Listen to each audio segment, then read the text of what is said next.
Yuk kita mulai petualangan gokil ini di Universitas Jang. Di dalam kelas, ada cowok bernama Lu Donglai yang lagi tidur nyenyak banget. Tiba-tiba, dia terbangun dengan panik.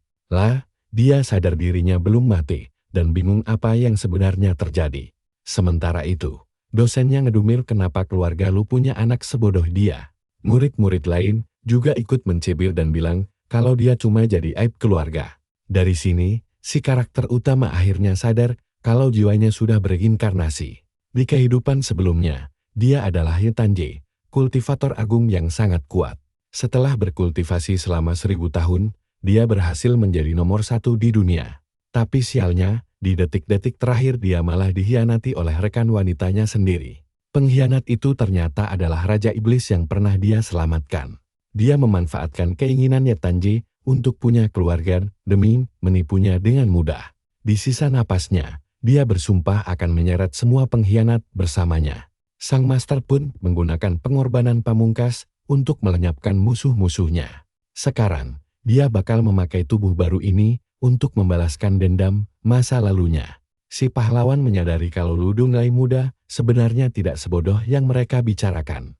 Ada jarum racun yang tertanam di otaknya untuk merusak sarafnya. Orang yang melakukan ini pada si bocah sangat ahli dan benar-benar kejam.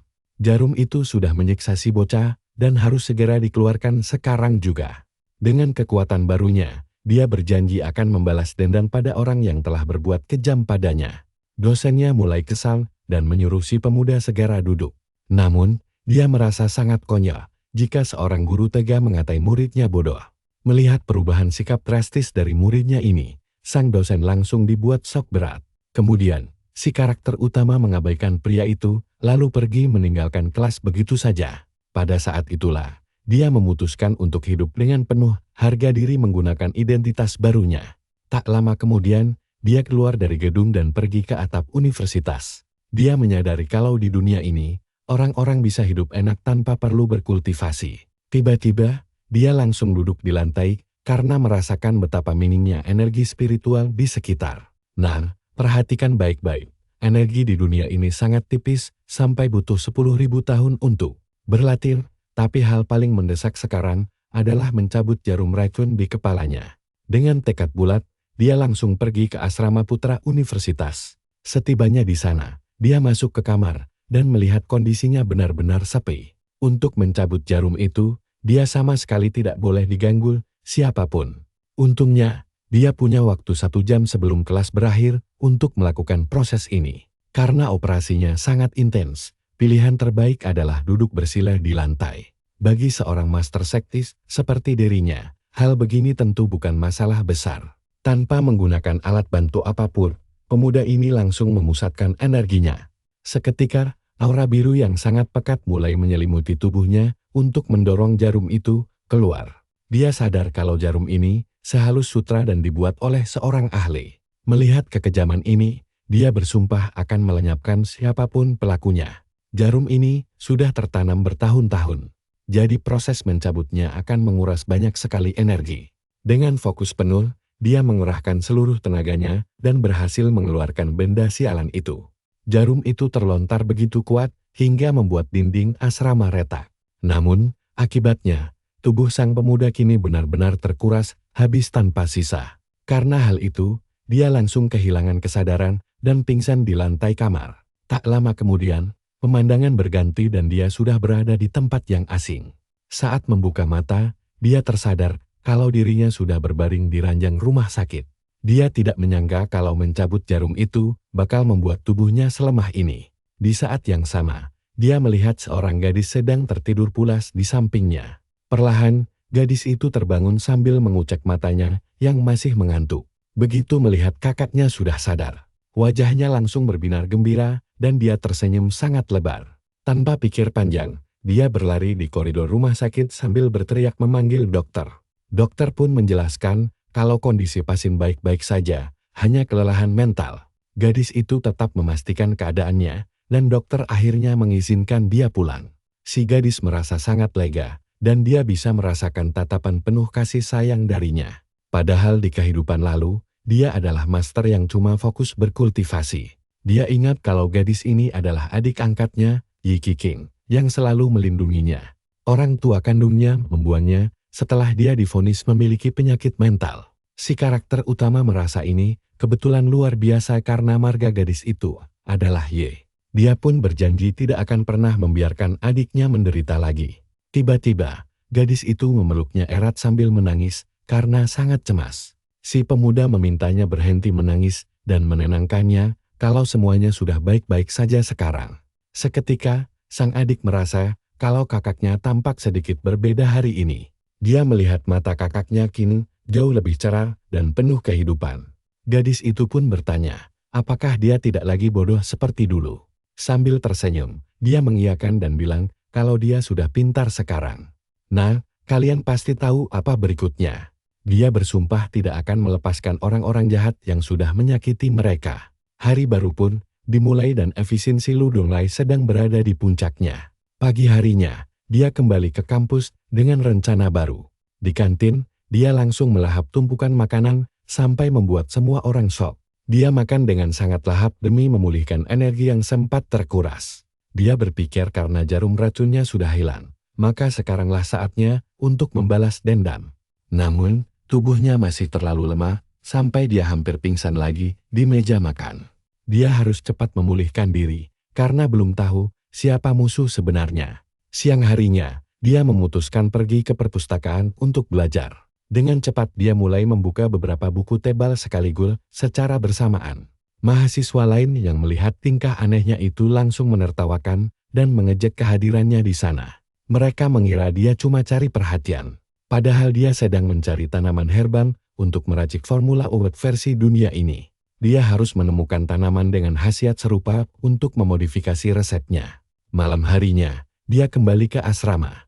Di balkon kamar, dia mulai bermeditasi untuk memulai kultivasinya kembali. Sadar kalau saluran energi di tubuhnya tersumbat, dia langsung menyuntikkan seluruh energi yang sudah dikumpulkannya selama beberapa hari terakhir. Sekaligus, saat energinya mengalir deras, semua racun di dalam tubuhnya mulai terbuang keluar. Pada saat itu juga, matanya menyala dengan pancaran aura kekuatan biru yang sangat pekat. Dengan begini, dia akhirnya berhasil menembus lapisan pertama kondensasi Qi. Indranya kini jauh melampaui manusia biasa, bahkan bisa mendeteksi hingga radius 100 meter. Tiba-tiba, teman sekamarnya muncul di balkon dan mengejutkannya. Temannya mengeluh kaget dan bertanya apa yang sedang dia lakukan di luar malam-malam begini. Lalu, dia menyuruh si pemuda segera tidur karena besok pagi mereka ada kelas. Si karakter utama khawatir kalau proses terobosannya tadi terlalu berisik hingga membangunkan. Temannya itu memperhatikan wajahnya dengan sangat dekat seolah menyadari ada sesuatu yang berbeda. Dia sempat takut kalau kesadarannya yang pulih ini ketahuan sampai ke telinga musuhnya. Tapi untungnya, temannya itu cuma memuji gaya rambut barunya sambil memegangnya. Dia pun merasa sangat lega mendengar hal itu. Dia sadar kalau teman-temannya merawat pemilik tubuh asli dengan sangat baik. Namun, dia tahu kalau dia harus menjadi sangat kuat demi melindungi orang yang dia sayangi. Meski jalannya panjang dan sepi, dia bersumpah akan terus melangkah. Keesokan paginya, di asrama putri, adik perempuannya merasa sangat senang. Dia kagum dengan kecerdasan kakaknya yang sukses memecahkan soal matematika sulit. Temannya yang melihat dia tersenyum langsung bertanya, apakah dia sedang berkencan. Qiqing membantahnya dan memberitahu kalau kakaknya akhirnya sudah kembali normal. Temannya merasa ragu karena dia sudah telanjur mendengar banyak rumor buruk tentang kakaknya itu. Gadis itu membela kakaknya dan menyebutnya sebagai naga tersembunyi. Namun, temannya langsung menyela sambil menunjukkan sesuatu di ponselnya. Ternyata itu adalah video kakaknya yang sedang dijek secara online oleh semua orang. Qiqing sangat shock saat melihat kakaknya sedang berlatih di lapangan olahraga. Sementara itu, si karakter utama terus berlatih serius di sana hingga menarik perhatian semua orang. Mahasiswa lain mulai menertawakannya karena berlatih bela diri kuno. Tapi dia tahu kalau tinju naga adalah pilihan terbaik untuk tubuhnya sekarang. Tiba-tiba, seorang murid mendekat sambil menatapnya sinis. Dia berhenti tepat di depannya, lalu bertanya, apakah dia menghalangi jalan. Mendengar itu, si karakter utama berbalik untuk melihat siapa pria misterius tersebut. Ternyata dia adalah tukang buli yang tampaknya sengaja mencari masalah. Dia pun langsung bertanya siapa orang itu dan apa tujuannya. Pria itu tersenyum licik dan berkata kalau dia terlihat berbeda dari orang bodoh biasanya. Pada saat itu juga, matanya berubah marah membara sambil menyebut si pemuda sebagai pengganggu. Si karakter utama mendesah malas, karena malas berkelahi sekarang. Si pembuli menyuruhnya menjauhi Kasumi demi reputasinya. Nah, kita tunggu saja nasib sial manusia fana ini, karena berani memerintah sang mantan dewa kultivator. Yuk, kita lihat kisah si karakter utama yang langsung ngegas bilang Kasumi itu adiknya.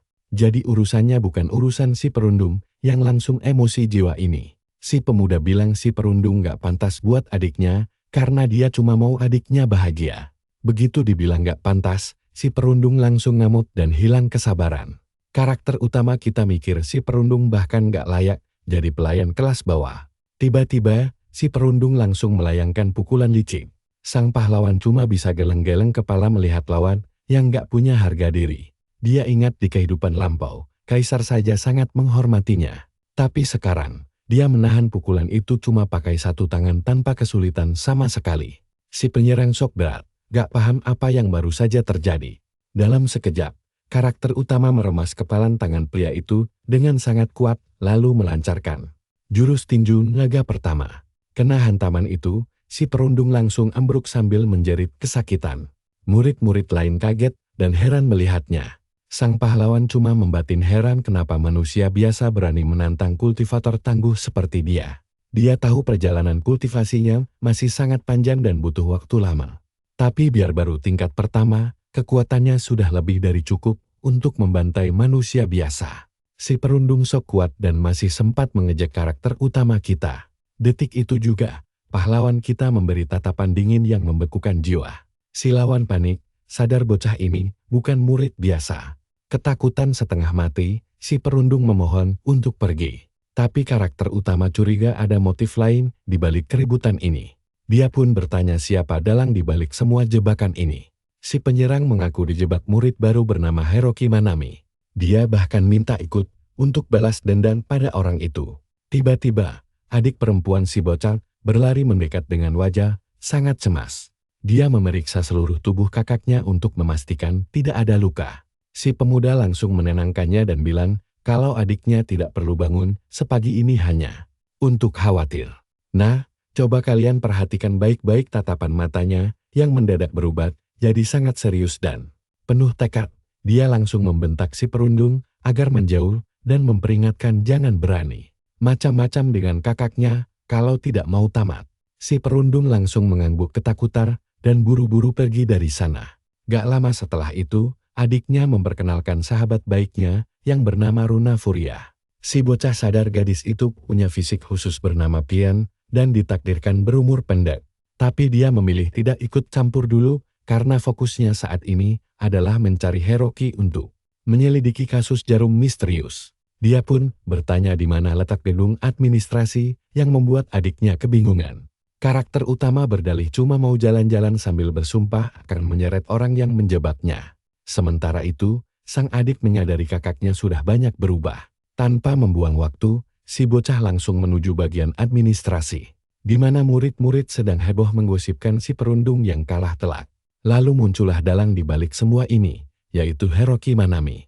Sambil menggebrak meja dengan keras untuk pamer kekuatan, dia bersumpah akan menghancurkan pahlawan kita demi nama besar keluarga Manami.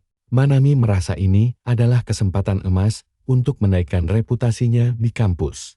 Dengan begitu, semua orang di universitas akhirnya akan tahu kehebatan nama keluarganya. Setibanya di sana, si bocah tidak sengaja mendengar Manami sesumbar bisa menghancurkannya kapan saja. Tanpa ragu, pemuda itu melangkah masuk ruangan dengan tatapan dingin penuh percaya diri. Sang dosen menyuruhnya keluar jika bukan dari kelas itu.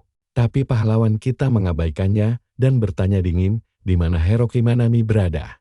Para siswi di kelas langsung mengenalinya sebagai si bodoh kampus yang dulu.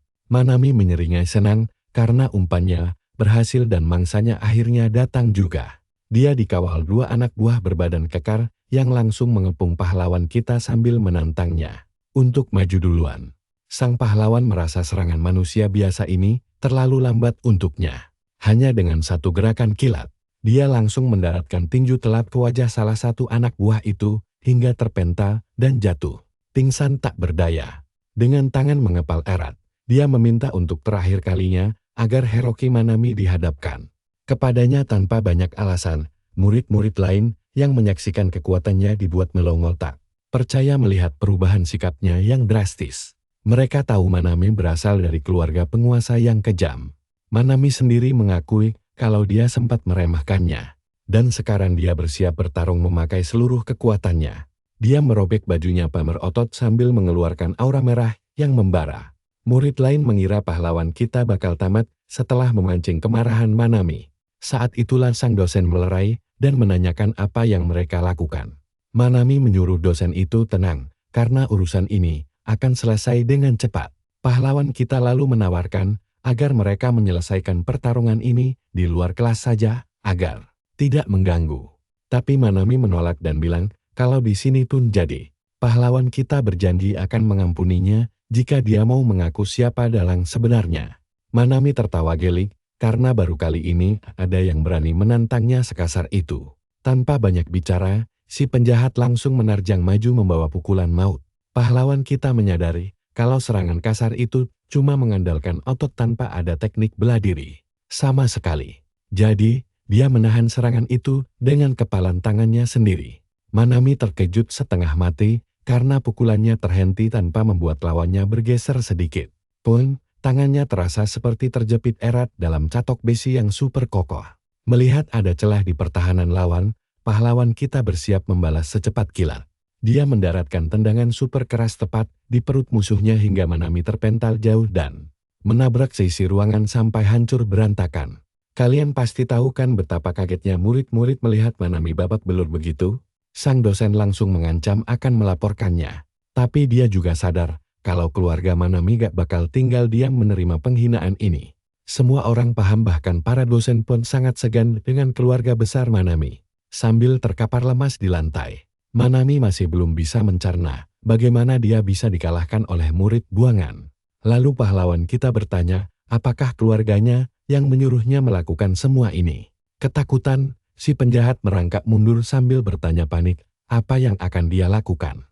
Dan diperingatkan jangan membawa-bawa keluarga dalam urusan mereka. Seketika itu juga, dia mencengkeram kedua lengan Manami dengan sangat brutal. Disusul teriakan histeris kesakitan saat si penjahat merasakan kedua sendi bahunya sengaja digeser hingga lepas. Dia bilang kalau sendi lengannya baru saja dilepas dan menantang apa dia masih mau lanjut. Putus asa, Manami menyerah dan berjanji menjauhi keluarga Tojo. Tapi si bocah meralat bahwa keluarga yang dimaksud adalah keluarga Huzuki. Dia membati, jika bukan karena kekuatannya sekarang, pasti Kasume yang akan jadi korban pelecehan. Melihat kejadian mengerikan itu, semua orang di dalam kelas mendadak terdiam membeku tanpa suara. Sang pemuda menatap dingin ke arah Manami yang terkapar di lantai dengan pandangan penuh keunggulan. Sambil menangis kesakitan, si penjahat memohon temannya membawanya ke rumah sakit sementara. Sang dosen emosi menuntut namanya untuk dihukum. Salah satu murid berbisik kalau dia adalah Tojo Reike, si idiot kampus yang terkenal. Sang dosen merasa pemuda tadi sama sekali tidak terlihat bodoh dan dibuat sangat bingung. Tak lama kemudian, situasi di kelas lain mendadak heboh. Seorang teman memberitahu Kasume kalau kakaknya baru saja terlibat masalah yang sangat besar. Di layar ponselnya, terlihat sebuah video yang merekam jelas saat kakaknya merobohkan Manami hanya dengan sekali pukul. Melihat hal itu, si gadis malah merasa bangga dan kagum betapa keren kakaknya di video tersebut. Tapi temannya buru-buru mengingatkan kalau keluarga Manami itu sangat berbahaya. Karena khawatir, dia memutuskan memperingatkan kakaknya agar berhati-hati. Sementara itu, pihak universitas mengumumkan sanksi disiplin yang cukup berat bagi Tojo Reiki. Tapi dia sama sekali tidak peduli dengan hukuman tersebut tepat saat telepon dari adiknya berdering masuk. Adiknya berteriak panik di telepon, namun dia memintanya agar tidak usah khawatir berlebihan. Sang adik takut keluarga Manami akan melakukan balas dendam. Tapi pahlawan kita meyakinkan dia bisa mengatasinya sambil teringat pertempuran hidupnya yang dulu. Adiknya memohon agar dia tidak pergi. Tapi si bocah menjawab kalau dia sudah terlanjur meninggalkan sekolah. Karakter utama kita memberitahu bahwa dia sekarang sedang bersiap pergi untuk menjadi jauh lebih kuat lagi. Sementara itu di rumah sakit, kondisi Manami sangat kritis di ranjangnya. Ibunya murka besar dan heran apa si pelaku memang sudah bosan hidup. Tapi Manami memohon agar jangan melapor dulu demi membalas dendamnya sendiri. Nah, kita tunggu saja apakah si anak buangan keluarga Tojo ini akan benar-benar dihancurkan oleh mereka, atau justru pahlawan kita yang akan meratakan keluarga sombong itu. Sobat, kalian harus tahu kalau karakter utama kita sadar kekuatannya sangat terbatas sekarang. Tubuhnya lemah banget dan dia butuh asupan energi ekstra. Tanpa buang waktu, dia langsung tancap gas menjalankan rencananya, menyetop taksi, dan minta diantar ke toko obat herbal terdekat. Mari kita lihat kehebohannya. Si pemuda yakin kekuatan sejatinya bakal bangkit jika berhasil menyuling eliksir pusaka ini. Tidak lama kemudian, taksi yang dia tumpangi akhirnya berhenti tepat di depan sebuah toko obat tradisional kuno. Penjaga toko sampai melongo melihat bocah ini memborong begitu banyak bahan obat tanpa resep dokter. Tapi karakter utama kita cuek saja dan langsung menyapu bersih semuanya. Sampai-sampai dompetnya kering kerontang tanpa sisa uang sepeser pun untuk sisa bulan ini. Sekarang dia butuh tempat sepi buat meracik obat. Tapi masalahnya dia bokek. Tiba-tiba saja, adiknya datang berlari kencang sambil berteriak memanggil namanya di tengah jalan. Adiknya langsung menginterogasi kantong plastik dari toko obat itu dan curiga dengan niatnya. Melihat kesempatan emas ini, si pemuda langsung memanfaatkan situasi untuk meminjam uang. Sontak saja kedua gadis di depannya melongo keheranan mendengar permintaan tidak tahu diri itu. Dia menjelaskan kalau butuh sewa kamar privat demi mengolah ramuan herbalnya. Adiknya bilang dia cuma punya uang 20.000 yen dan itu jelas tidak cukup. Sang adik kaget setengah mati. Karena ini, pertama kalinya sang kakak memelas minta uang. Untungnya, teman adiknya berbaik hati meminjamkan kartu berisi 800.000 yen. Gadis itu memberikan PIN kartunya dan bilang kalau Kasumi sangat mengkhawatirkannya. Tapi, si pemuda menyadari kalau energi yin dalam tubuh gadis itu sudah sangat parah sampai merasuk ke tulang. Karakter utama kita berterima kasih dan berjanji akan melunasi utangnya dalam 2 minggu. Gadis itu heran kenapa dia bisa percaya begitu saja dengan cowok asing. Si pemuda tahu itu semua tabungannya dan merasa sangat berutang budi. Walaupun awalnya ogah terlibat masalah, dia merasa ini adalah takdir mereka. Dengan meridian tubuh yang tersumbat total, orang biasa pasti menyerah menyelamatkannya. Tapi dia bersumpah akan menyembuhkan gadis itu demi membalas budi kebaikannya yang sangat berharga ini. Berbekal uang pinjaman tadi, si pemuda menyewa kamar sederhana di gedung tua. Ibu kos bilang biaya awalnya 36.000 yen. Dia tahu meningkatkan kekuatan adalah jalan pintas tercepat menghasilkan uang melimpah. Biarpun tempatnya hampir roboh, yang penting fungsinya cocok buat meracik ramuan.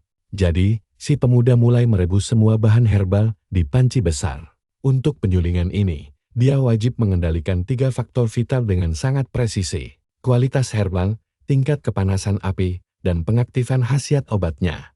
Berbekal aura spiritualnya, dia bersiap memulai ritual penyulingan obat herbal ini.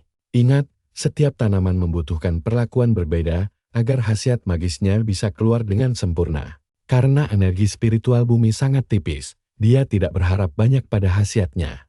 Tapi berkat pengetahuannya yang luar biasa, dia masih sanggup meracik eliksir tingkat pemula yang lumayan mantap. Nah, perhatikan baik-baik bagian ini. Karena ada suara berisik dari luar kamar. Si pemuda heran siapa yang datang bertamu tanpa diundang. Kurang dari sedetik, pintu kamar langsung ditendang sampai jebol tanpa permisi. 3 pria sangar masuk dan teriak kalau mereka sudah mencari si pemuda kemana-mana. Bos preman memastikan identitas target mereka, lalu bersiap siaga. Tanpa banyak bacot, dia memerintahkan 2 anak buahnya untuk meringkus karakter utama kita. Karakter utama jengkam karena penyulingan obatnya di tahap krusial. Dia memperingatkan kalau dia sedang sibuk dan menyuruh mereka segera angkat kaki dari kamarnya. Dia langsung memakai jurus tinju naga bentuk pertama untuk menghajar mereka berdua. Lewat serangan naga melingkar, dia melepaskan gelombang kejut dahsyat. 2 anak buah preman itu menjerit kesakitan menerima hantaman langsung yang sangat keras. Dalam sekejap, mereka terpental ke belakang dan menghantam lantai sampai tidak berdaya. Si pemuda langsung menginjak salah satu preman agar tidak bisa melawan lagi. Sambil memegang panci obat, Dia mengancam dan bertanya siapa dalang di balik semua ini. Si bos preman mengakui kalau bocah ini lumayan berbakat karena bisa melumpuhkan anak buahnya. Tiba-tiba, dia menghilang dan muncul tepat di belakang karakter utama dalam sekejap mata. Dia sombong kalau levelnya jauh di atas anak sekolahan. Lewat hantaman sikut yang telak, si bos mementalkan pemuda itu hingga menghancurkan sisi kamar. Karakter utama terkejut karena merasakan getaran energi spiritual dan cemas kalau ternyata ada kultivator lain di dunia ini. Bos preman memujinya karena sanggup menahan serangan tanpa langsung pingsan. Tapi saat menyerang Dalik, karakter utama menyadari kalau lawan bukan kultivator sejati. Dia paham kalau dia sudah meremehkan dunia ini yang menyimpan banyak bahaya tersembunyi. Lewat latihan keras, orang ini mengalirkan ki ke ototnya dan menjadi seniman bela diri. Biarpun kalah kelas dari kultivator, kekuatannya jelas jauh melampaui batas manusia biasa. Si penjahat mengejek dan bertanya apa panci murahan itu sangat berharga baginya. Dengan satu tebasan cepat, dia menghancurkan panci beserta eliksir di dalamnya. Si pemuda meratapi nasib karena proses penyulingan obatnya padahal sudah hampir selesai. Demi melindungi panci obatnya, pertahanan karakter utama terbuka lebar. Akibat hantaman keras serangan itu, tubuhnya terpental hebat hingga menabrak dinding kamar dengan sangat keras. Kalian pasti berpikir dia sudah tamat, kan? Tapi tunggu dulu. Si pemuda nekat menelan sisa pil setengah jadi itu. Tiba-tiba saja, dia bangkit berdiri dengan pancaran energi baru yang luar biasa dahsyat. Dia memutuskan memakai bos preman sebagai kelinci percobaan kekuatan ki barunya. Si bos merinding, merasakan tekanan hebat, dan tidak percaya ini bocah yang sama. Dengan tatapan membara, si pemuda menantangnya bertarung. Tanpa membuang waktu, si penjahat menyerang duluan demi mengamankan kemenangan. Dia mengeluarkan jurus telapak gunung yang sangat cepat dan menghancurkan. Ketika keduanya beradu, gelombang energi raksasa langsung menyapu bersih sisi ruangan kamar itu. Si bos tersungkur ke lantai sambil mengerang kesakitan karena tangannya hancur akibat benturan tadi. Dengan panik, dia heran setengah mati bagaimana mungkin anak sekolahan bisa sekuat ini. Tanpa ampun, karakter utama melepaskan tembakan energi yang menghantam telak dada si bos. Musuhnya terpental ke belakang hingga menancap di dinding. Dengan tangan yang membara, si pemuda bertanya siapa yang berani menyuruh mereka ke sini. Dia mengancam si bos kalau nasibnya bakal berakhir tragis seperti meja yang hancur berantakan itu. Preman itu terbatuk-batuk, tidak sanggup lagi menahan tekanan aura membunuh dari si pemuda. Ketakutan setengah mati, dia mengaku kalau dalangnya Hiroki Manami dan memohon ampun. Karakter utama sudah menduga bajingan itu bakal membalas dendam secepat ini. Dengan tatapan dingin, dia bersumpah membuat keluarga Manami membayar mahal. Si bos memohon, apakah mereka boleh pergi setelah berkata jujur. Si pemuda mengiyakan, tapi memberikan satu syarat mutlak agar mereka bisa pulang dengan selamat. Mereka wajib mengganti rugi kerusakan kamar sewaannya yang berantakan ini. Penjahat itu kaget, tidak menyangka kalau masalah nyawa ini cuma diselesaikan pakai uang ganti rugi. Dengan tatapan tajam mengancam, si pemuda bertanya, apakah ada masalah? Ketakutan, si bos langsung menyuruh anak buahnya mentransfer uang detik itu juga. Tak butuh waktu lama, karakter utama menerima transferan sebesar 200.000 yen. Setelah uang masuk, si pemuda menyuruh para preman bangsat itu segera pergi dari hadapannya. Gerombolan preman itu lari terbirit-birit, bersyukur masih bisa pulang bernyawa. Tapi si bos masih penasaran, apa layak kembali membalas dendam. Dia tahu sekuat apapun bocah itu, dia tidak bisa melakukan apa-apa sendirian. Si pemuda paham betul kalau di dunia fana ini, kekuasaan mutlak selalu menang di akhir cerita. Dia baru mencapai ranah tingkat kedua yang energinya masih sangat labil. Melihat sisa pil yang tinggal sedikit akibat pertempuran tadi, dia nekat menelan semuanya sekaligus demi menstabilkan energinya. Setelah itu, dia bermeditasi demi mengunci kekuatannya di tingkat kedua ki. Sementara si penjahat di tempat lain sekarat, tidak sanggup menahan efek sisa serangan mengerikan yang diterimanya tadi. Penjahat itu mengaku kalau dalangnya Hiroki Manami sambil memohon ampun. Si pemuda menduga musuhnya akan datang membalas dendam lebih cepat dari perkiraannya. Dengan tatapan mata yang gelap, dia bersumpah akan menghancurkan keluarga Manami tanpa sisa. Si bos bertanya apa mereka boleh pergi sekarang. Si pemuda mengiyakan, Tapi ada satu syarat wajib yang harus mereka penuhi. Dia memberitahu mereka harus membayar kerusakan kamar sewaannya. Penjahat itu terkejut karena ternyata masalah nyawa ini bisa diselesaikan dengan mudah menggunakan uang ganti rugi. Memberikan tatapan mengancam, karakter utama menantang apa mereka keberatan. Si bos langsung panik dan menyuruh anak buahnya mengirim uang saat itu juga. Tak lama, si pemuda menerima transferan uang sebesar 200.000 yen. Karena urusan uang beres, si pemuda menyuruh para preman pergi. Mereka kabur tunggang langgang, kegirangan karena berhasil selamat dari maut. Namun, sang bos masih ragu apakah dia harus kembali lagi untuk membalas kekalahannya. Dia yakin sekuat apapun anak itu, dia tidak akan berkutik sendirian tanpa kekuasaan. Tapi si pemuda sadar betul kalau di dunia ini, kekuasaan adalah segalanya. Terlebih lagi, dia baru menembus ranah tingkat kedua yang belum stabil. Melihat sisa pilnya yang hancur setelah baku hantam tadi, dia melahap habis semuanya, sekaligus demi menstabilkan energi tubuhnya yang sedang bergejolak hebat. Setelah dia meditasi mengunci kekuatan ki tingkat 2, tiba-tiba dia tahu barang antik penjual itu palsu. Nah, kalian dan saya harus siap melihat drama seru saat penjual menuduhnya bokeh di episode berikutnya. Wah, kalian harus lihat ini. Dia sadar pasar ini isinya campuran barang berharga dan tumpukan sampah. Karena matanya boros energi, dia tidak bisa asal keliling lagi. Tiba-tiba, dia merasakan getaran energi spiritual tipis di dekatnya. Di atas meja, dia menemukan batu dengan energi hijau. Bocah itu sadar bongkahan besi tersebut menyimpan energi spiritual di dalamnya. Mendadak, seorang pria lewat dan si bocah merasakan kekuatan luar biasa. Dia tahu orang itu ahli bela diri. Karena curiga dengan situasi ini, dia langsung memutuskan menawar barang ke si penjual.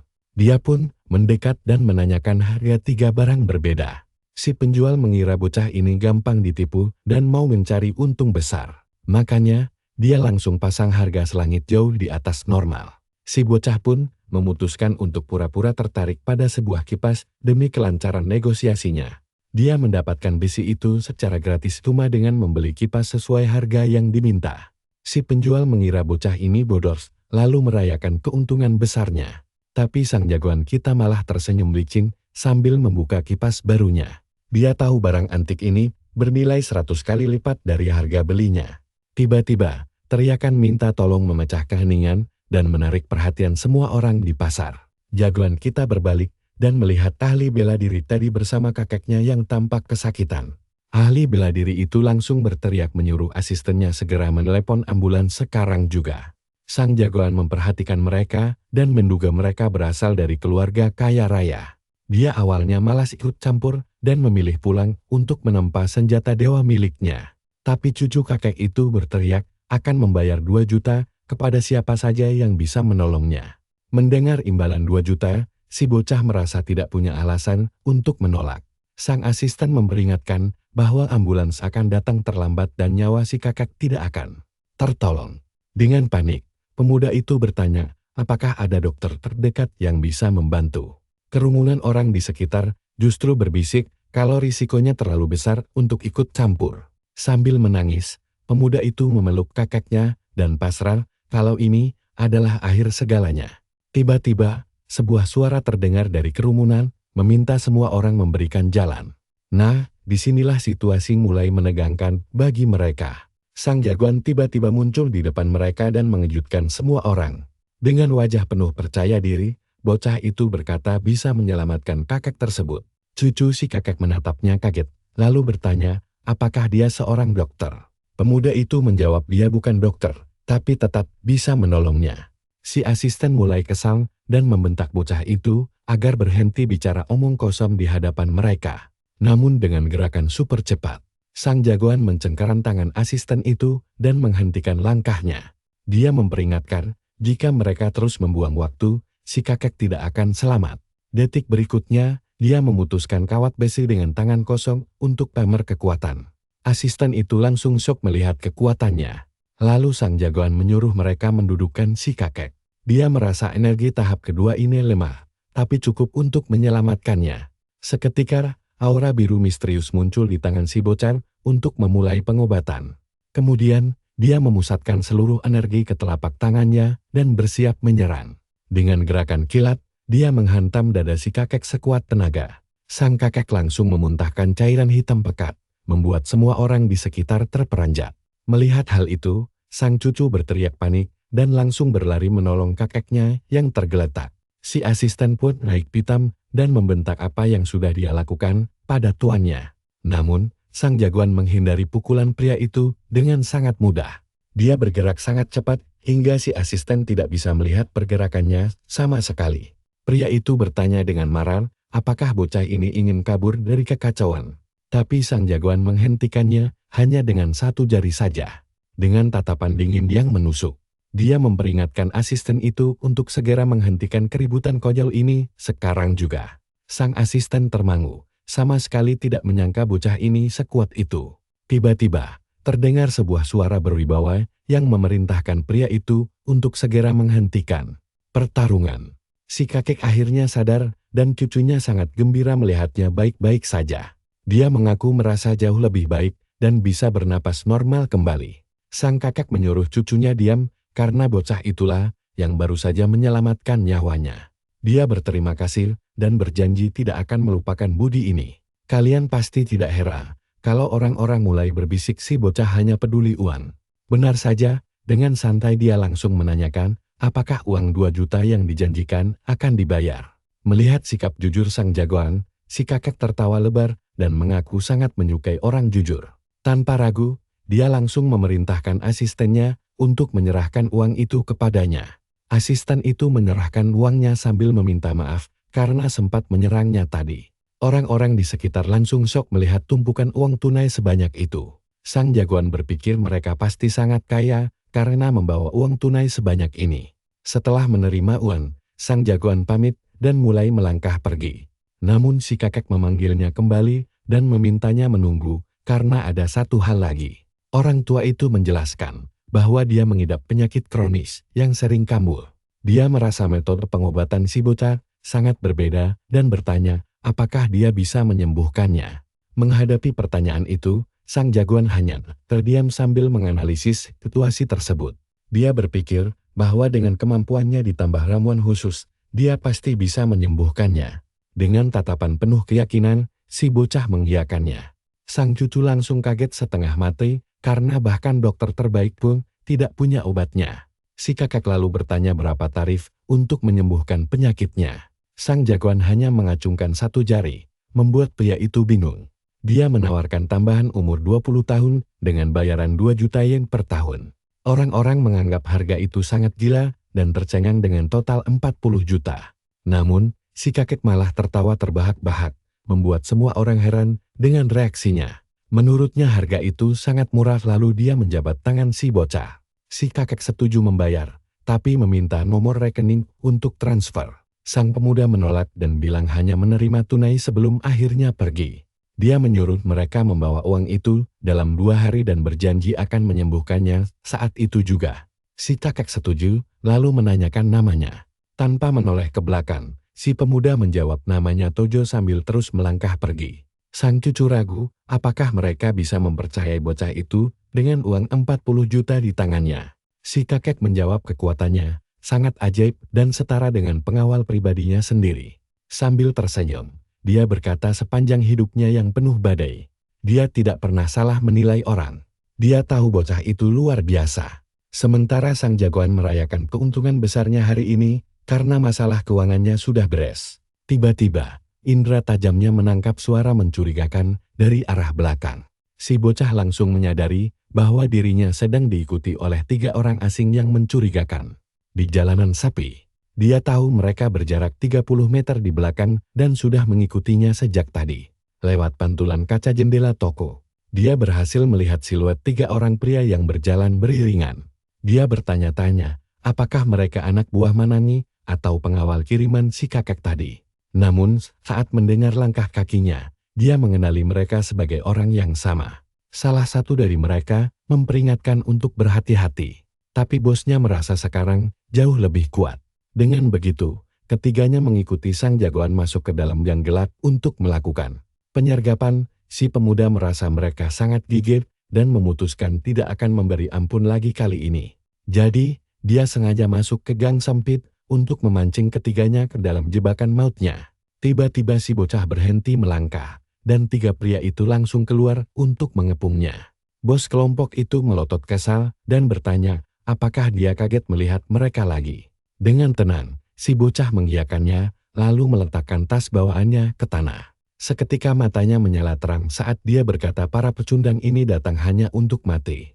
Merasakan aura mengerikan dari sang jagoan, ketiga pria itu mendadak gemetar ketakutan di dalam gang. Bos mereka sangat marah, tapi tetap berusaha menjaga wibawanya di depan si bocah. Dia memerintahkan anak buahnya menyerang dan salah satunya bersumpah akan menghabisinya. Ketiganya langsung berpencar untuk mengepung sang jagoan dari segala arah. Namun, dia tahu mereka bukan tandingan kultivasi tahap kedua pemurnian energi miliknya. Dia heran mengapa mereka kembali padahal tidak ada peluang untuk menang. Kedua anak buah itu langsung shock melihat kecepatan kilat si bocah dan bingung kapan dia berpindah tempat. Dengan 2 serangan kilat, dia menghantam dada kedua pria itu menggunakan energi murninya. Seketika mereka terpental jauh ke belakang dan tumbang ke tanah. Melihat anak buahnya kalah mudah, sang bos langsung menerjang maju membawa pisau tajam.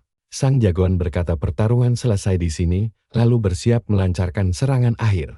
Tanpa kesulitan, dia menahan pisau itu hanya dengan 2 jari, membuat pria itu kaget. Ketakutan, musuh bertanya apa yang akan dilakukan. Dan bocah itu mengingatkannya soal peringatan tadi. Dia langsung merebut pisaunya, menendang wajahnya hingga tersungkur, lalu mengejek bayaran murah dari Manami. Nah, kalian setuju kan kalau pertarungan ini terlalu gampang untuk jagoan kita? Nah, kalian dan saya harus siap-siap, karena ini bakal gila. Si bos tertawa di lantai dan bilang ke si bocah jangan kepedean dulu, karena pertempuran belum usai. Tiba-tiba, suara siren merongrong dan lampu polisi menerangi gang sempit itu. 3 mobil polisi datang dengan cepat, mengepung seluruh area. Seorang petugas keluar dan langsung berteriak memerintahkan semua orang untuk tiarap di tanah. Tanpa banyak bacot, si bocah sadar di levelnya sekarang. Dia belum bisa menghindari peluru dan sebaiknya menyerah saja. Para polisi menodongkan senjata, berteriak menyuruhnya diam dan segera menjatuhkan pisaunya. Dia pun langsung dibawa pergi, sambil berpikir betapa pasnya kedatangan polisi ini bagi rencana si penjahat. Polisi bilang semuanya ditahan, dan meski si pemuda bersumpah hanya membela diri, petugas tidak percaya karena dia memegang pisau itu. Akhirnya, polisi memerintahkan semuanya dibawa ke kantor polisi untuk diinterogasi lebih lanjut. Si bajingan itu menyeringai, memberitahu sang protagonis bahwa riwayatnya sudah tamat. Lalu, pahlawan kita dimasukkan ke kursi belakang mobil patroli. Di jalan, dia bertanya pada polisi apa yang sebenarnya terjadi. Polisi itu bilang dia harusnya tahu sendiri siapa orang besar yang sudah dia bikin marah. Seketika, bocah itu sadar ini semua ulah Hiroki Manami. Petugas itu menghinanya sebagai anak buangan yang berani mengusik keluarga Manami. Dia memperingatkan bahwa kekuatan pemuda itu tidak ada apa-apanya dibanding pengaruh keluarga kaya. Dengan tatapan super dingin, sang protagonis bersumpah akan membalas dendam 2 kali lipat. Nah, mari kita beralih ke rumah sakit, di mana Manami kegirangan mendapat kabar kalau Tojo akhirnya berhasil ditangkap polisi. Si penjahat menyuruh anak buahnya menjebloskan Tojo ke penjara karena orang-orangnya sudah menunggu. Di sana, dia bersumpah bocah itu akan merasakan akibatnya jika berani macam-macam dengannya. Di dalam mobil polisi, sang protagonis terus dibawa ke kantor setempat. Tiba-tiba, dia bilang mereka melupakan sesuatu dan meminta waktu 2 hari untuk menyerahkan diri. Polisi itu tertawa, bertanya apa dia tidak sadar Manami takkan membiarkan itu terjadi. Lalu si bocah menawarkan jaminan pekerjaan jika mereka melepasnya sekarang, dan memperingatkan mereka akan menyesal jika mengabaikan sarannya. Seiring ancaman itu, aura gelap terpancar dari tubuh pahlawan kita, membuat seisi mobil ketakutan. Si petugas berteriak marah, mengingatkan bahwa dia hanyalah anak yatim piatu dari keluarga Tojo. Sopir bertanya, apakah bocah itu orang penting, tapi sang kapten langsung menyuruhnya diam. Tak lama kemudian, mobil tiba di agen keamanan Joshi untuk memproses pemuda tersebut. Sesampainya di sana, petugas menyeretnya keluar dari mobil menuju gedung besar itu. Polisi memberitahu direktur bahwa mereka berhasil menangkap tersangka Tojo Raiki. Direktur bilang berkasnya sudah siap dan menyuruh menjebloskannya ke sel 137. Si bocah menuduh mereka merekayasa kasus dan bertanya apa konsekuensinya nanti. Dengan senyum licik, sang direktur menunjukkan bahwa dia sama sekali tidak peduli hukum. Dia menegaskan omongannya adalah hukum dan seorang murid biasa tak bisa melawan mereka. Direktur lalu menyuruh menggeledah semua saku sang protagonis. Sementara polisi bergumam sel itu penuh kriminal sadis dan riwayat si bocah bakal tamat. Kalian pasti mikir hal yang sama dengan saya kan? Selnya bahkan sudah ditentukan sebelum dia ditangkap. Sangat aneh. Lalu polisi mengumumkan kalau mereka sudah sampai. Sipir menyuruhnya akur dengan tahanan lain dan tidak membuat masalah di dalam. Detik berikutnya, pintu sel besi itu ditutup dengan keras hingga mengurungnya di kegelapan. Di dalam sel, pahlawan kita dikelilingi pasang mata merah di kegelapan. Salah satu napi bilang Manami menyuruh mereka menyambut anak baru ini dengan hangat. Lalu si bos sel tersenyum lebar memamerkan gigi emasnya. Dia menyuruh anak buahnya mengajari si anak baru aturan di tempat ini. Sadar Manami menyuap mereka dengan banyak uang. Si pemuda mengabaikan gertakan itu dan berjalan santai menuju ranjang kosong di sudut sel. Salah satu anak buah mencengkeram bahunya, menanyakan apa dia tidak dengar perintah bos mereka. Dengan tatapan dingin, pahlawan kita hanya berkata agar pria itu segera melepaskan tangannya. Napi itu naik pitam melihat lagak sombongnya dan langsung melayangkan pukulan keras. Sambil mengamuk, dia bersumpah akan menghancurkan bocah itu bahkan tanpa perintah dari Manami. Namun, pahlawan kita menahan pukulan itu dengan satu tangan saja tanpa kesulitan berarti. Dalam sekejap, dia memelintir lengan pria itu hingga berteriak kesakitan. Lalu jatuh tersungkur memegangi tangannya yang patah. Melihat hal itu, para napi lain langsung berdiri dan mengepung sang protagonis di dalam sel. Si bos menatapnya tajam, mengakui kalau si anak baru ini ternyata lumayan juga. Dia mencengkeram si bokap, memperingatkan bahwa di sini semua orang harus patuh padanya. Dia mengancam akan mematahkan seluruh tulang pemuda itu dan membuatnya menderita setengah mati di dalam sel. Bos itu bilang ini adalah hukuman karena berani mencari gara-gara dengan Manami. Tahanan lain pun berteriak girang. Tidak sabar ingin melihat pertarungan seru dan ikut menghajarnya. Si bos menyuruhnya berlutut dan menjilat sepatunya jika ingin diampuni. Tapi pahlawan kita mencengkeram erat tangan pria itu agar berhenti mempermalukannya. Dengan wajah kesal, dia bertanya bukankah sudah dibilang untuk melepaskannya. Si bos sel benar-benar terkejut melihat kekuatan luar biasa dan nyali besar anak baru itu. Dengan murka, dia memerintahkan anak buahnya untuk maju dan segera menghabisinya. Dia mengingatkan bahwa Manami memberi kebebasan penuh untuk melakukan apa saja pada bocah itu. Mendengar aba-aba tersebut, 4 tahanan langsung menerjang sang protagonis dengan segenap kekuatan mereka. Dia menganggap mereka semua sampah, tidak berguna. Lalu aura biru terpancar saat dia memutuskan berhenti menahan diri, dan kalian